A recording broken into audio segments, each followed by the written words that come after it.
Good morning class 9। आइए आज हम लोग क्षितिज के अंतर्गत पार्ट जो है 2 यानी लहासा की ओर पढ़ेंगे। तो सबसे पहले जो हम लोग पढ़ेंगे वह जीवकट से पढ़ेंगे, इसका राहुल सांकृत्यायन का, ठीक है ना। सबसे पहले हम लोग ये जानेंगे कि राहुल सांकृत्यायन जो हिंदी के क्षेत्र में इनका एक विशेष योगदान रहा और इनको जो है पूरे जगह पर घूम के, ठीक है ना, इनका यात्रा वृत्तांत और घूम के हर जगह का एक एक चीज़ों का अनुभव करना और उसके बारे में लिखना, यह इनकी खास विशेषता रही है, ठीक है। राहुल सांकृत्यायन का जन्म सन 1893 में उनके ननिहाल गांव लेके खंडहा यानी जिला आजमगढ़ में हुआ था, ठीक है ना, उत्तर प्रदेश के आजमगढ़ में हुआ था। और उनका पैतृक जो गांव है वह कनैला था, पैतृक जो गांव था वह कनैला था। और उनका मूल नाम जो था बेटा वह केदार पांडे था। उनकी शिक्षा भी जो है काशी, आगरा और लाहौर में हुई और सन 1930 में इन्होंने श्रीलंका जाकर बौद्ध धर्म को ग्रहण किया था। तब से उनके नाम के आगे राहुल सांकृत्यायन हो गया था। राहुल जी पाली, प्राकृतिक, अपभ्रंश और तिब्बती, चीनी, जापानी, रूसी सहित अनेक भाषाओं में जानकारी प्राप्त की थी और उन्हें महापंडित भी कहा जाता। चूँकि इतने मतलब भाषाओं की जानकारी रखना यह अपने आप में एक अनूठा था और इतनी जानकारी रखने के बाद उनकी विशेषता तो बढ़ जाती है, ख्याति बढ़ जाती है और उनको जो है लोग महापंडित भी कहते थे। राहुल सांकृत्यायन ने उपन्यास, कहानी, आत्मकथा, यात्रा वृत्तांत, जीवनी, आलोचना, शोध आदि कई बिंदुओं पर अपने विचार को अभिव्यक्त किया था, ठीक है। उनकी जो कुछ कहानियाँ जैसे मेरी जीवन यात्रा, 6 भाग, दर्शन दिग्दर्शन, 22वीं सदी, बोलगा से गंगा, भागो नहीं दुनिया को बदले, दिमागी गुलामी, घुमक्कड़ शास्त्र आदि प्रमुख कुछ कृतियाँ थी। यात्रा वृत्तांत में लेखक राहुल जी का जो स्थान था वह अन्यतम था यानी सर्वश्रेष्ठ था। उन्होंने घुमक्कड़ी का शास्त्र भी जो है रचा है और उन्होंने घुमक्कड़ी का एक शास्त्र ही रचा है, ठीक है ना, और बड़े लंबे और बड़े विस्तृत रूप में इसका वर्णन किया है, ठीक है। घुमक्कड़ का क्या उद्देश्य होता है, घुमक्कड़ी से जो है मनोरंजन, ज्ञानवर्धन एवं अज्ञात स्थलों की जानकारी मिलती। सही बात है कि अगर हम लोग यात्रा करते हैं, घूमते हैं, तो हमें बहुत सी चीज़ों का जो है जानकारी मिलता है, उस जगह की जानकारी मिलती, ठीक है। और हमें ज़्यादा से ज़्यादा अपने लाइफ में, अपने जीवन में बेटा क्या करना चाहिए, घूमना ही चाहिए, ठीक है ना। घूमने से क्या होता है, उस जगह के कल्चर, उस जगह की सोसाइटी, उस जगह का रहन सहन, ये सारी चीज़ों की हमें क्या होती है, जानकारी मिलती है। और यह जो है राहुल सांकृत्यायन का एक खास विशेषता था कि वह अपनी यात्रा वृत्तांत में इन सब चीज़ों का वर्णन के, किसी भी जगह का हम जाते हैं वहाँ के खान पान, वहाँ का पहनावा, ओढ़ावा, रहन सहन, इन सारी चीज़ों की हमें जानकारी होती है। तो इसलिए इन्होंने जो है तिब्बत में जो लहासा की ओर था नेपाल के, इसका भी वर्णन इन्होंने बहुत सुंदर ढंग से किया, बहुत अच्छे ढंग से किया है कि वहाँ पे लोग कैसे रहते हैं, क्या वहाँ का माहौल है, कैसे लोग जीवन यापन करते हैं, इसका बड़ा खूबसूरत वर्णन किया। तो आइए हम लोग पढ़ते हैं, ठीक है। नेपाल एक जगह जान ही रहे आप लोग, तो नेपाल से कलिंग कोट का मार्ग तब तक नहीं खुला था। मात्र नेपाल का ही नहीं बल्कि भारतीय वस्तुएं भी इसी मार्ग से तिब्बत की सीमा में पहुंची थी। यानी तिब्बत एक स्थान था बेटा जहां नेपाल से और भारत से जो है सीमा पे, समान सीमा पे जो है सामान जो आयात निर्यात का होता है वह उस क्षेत्र में से पहुंचता था।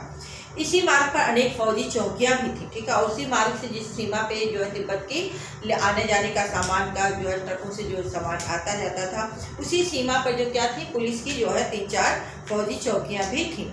तिब्बती समाज में जाति पाति का, छुआछूत का भेदभाव है और उनकी जो संस्कृति है किसकी, तिब्बतियों का, उनमें जो है जाति पाति का, छुआछूत का कोई भेद नहीं है। यहाँ गरीबी के कारण भिखमंगों का बोलबाला, चूँकि इतनी ज़्यादा गरीबी थी कि भिखमंगे वहाँ का ज़्यादा मात्रा में वहाँ था। चोरी का बहुत डर रहता था, कुछ सामान लेकर लोगों से चाय बनवा सकते और वहाँ पे चोरी का भी बीच में, चूँकि सुनसान जगह रहता था, खाली जगह रहता था, इसलिए डर भी रहता था। लेकिन ये था कि आप किसी के भी घर में जाके घुस सकते हैं, उनके घर में आप चाय बना सकते हैं, उनको अपना सामान दे के चाय बनवा सकते हैं, यह वहाँ की विशेषता थी। जैसे लेखक और उनके साथी एक चीनी किले में घुसे और आगे बढ़े कि रास्ते में एक तिब्बती राहगीर जो है राहदारी मांगने लगा।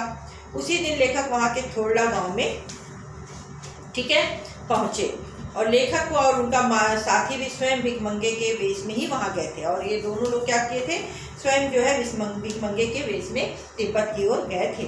ठाणे तिब्बत से सबसे अधिक खतरे का स्थान था, और वहीं तिब्बत से थोड़ा आगे जाने पे एक ठाणे स्थान था जो सबसे ज़्यादा जो है क्या था बेटा, वो था, खराब था, डरावना सा था, ठीक है ना।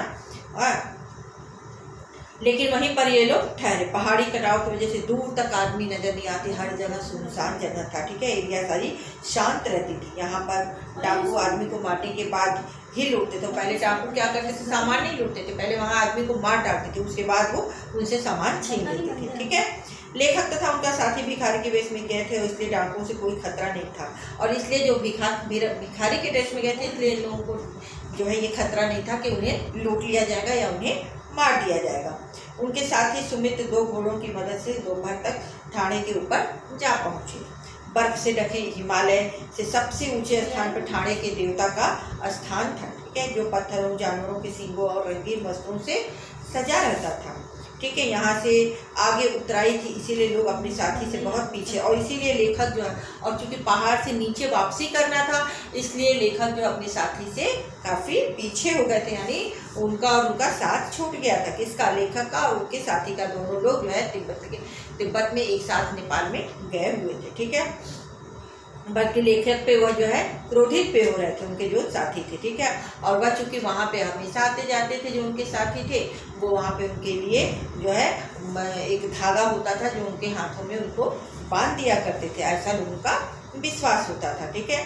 लेखक पहाड़ों से घिरे तिगड़ी के मैदान में पहुंचे। टापू की दूसरी ओर तिगड़ी समाधि गिरी नाम से की पहाड़ी भी थी, जहाँ पे सुमित थे उसके यजमान रहते थे, और वहाँ पे उन्होंने बोधगया से लाए हुए जो कपड़े की पत्तियाँ थी, ठीक है, वो गड्ढे बना के उनको दे दिया करते थे, और वहाँ से 10 या 11 बजे के लगभग तेज धूप के आगे के लिए चल पड़े। और जब वहाँ बांध लिया तो उन्होंने क्या किया, तेज धूप हो तो उन्होंने 11-12 बजे वहाँ से निकल लिए, ठीक है। और ज़्यादातर लोग जागीरदार थे, और वहाँ पर खेती की व्यवस्था के लिए कोई भिक्षु भी भेजा जा सकता था।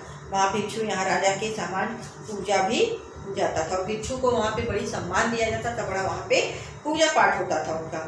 मुखिया भिक्षु नम से बहुत शालीन और विनम्र आदमी थे, और जो मुखिया थे भिक्षु थे नम से वो बहुत कैसे थे, शालीन थे। यहाँ एक अच्छा मंदिर भी था, कहाँ पे, उस तिब्बत पे, जिसमें कंजूर यानी बुद्ध वचन और अनुवाद में हस्तलिखित भी था, ठीक है। यहाँ बहुत बड़ी पोथियाँ भी थी, वहाँ मोटे कागज पर अच्छे अक्षरों में लिखी थी। जो भी पोथियाँ लिखी गई थी वह कैसी थी, मोटे मोटे जो अक्षरों में लिखी गई थी। एक एक पोथी लगभग 15 से 15 सेक की होती थी, लेकिन पोथी पढ़ने में मग्न हो गए और सुमित अपने यजमानों के साथ। और यहाँ पर लेखक क्या किया, वहाँ रुकने के बाद, ठहरने के बाद, यानी कौन, राहुल जी, वहाँ वो पोथी पढ़ने लग रहे थे, लेकिन उनके यजमान क्या थे, जो इनके साथ दोस्त थे जो है सुमित, वह अपने यजमानों को गंडा बांधने के लिए थे, और बाद में वो दोनों लोग वहाँ से विदा लेके वापस चले आए, ठीक है।